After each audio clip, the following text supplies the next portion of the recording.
मंत्रिपद सुद्धा मिळाली, पण या मंत्रिपदांच्या पाठोपाठ सुनेत्राताई यांच्यावरती आणखी एक मोठी जबाबदारी आलेली आहे आणि ती म्हणजे सुनेत्रा पवार यांच्याकडे पुण्याचं आणि बीडचं या दोनही जिल्ह्यांचं पालकमंत्रीपद देण्यात आलंय।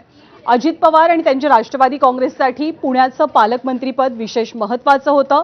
ते अर्थातच दादांच्या पश्चात आता राष्ट्रवादीकडे अर्थात सुनेत्रा पवारांकडे ठेवण्यात आलेलं आहे।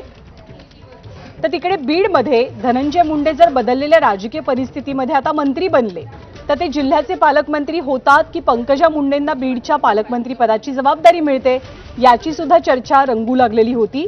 अगदी लातूरच्या बाबासाहेब पाटील यांचं नाव सुद्धा बीडसाठी आघाडीवरती होतं, पण आज बीड आणि पुणे दोन्ही जिल्ह्याचे पालकमंत्री म्हणून सुनेत्रा पवार यांच्याकडे जबाबदारी सोपवण्यात आल्याची माहिती आहे।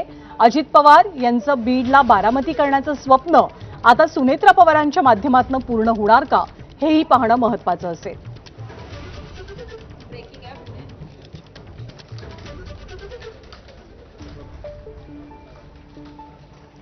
आणि जिल्हा परिषदांच्या ज्या निवडणुका होणार आहेत त्याचं वेळापत्रक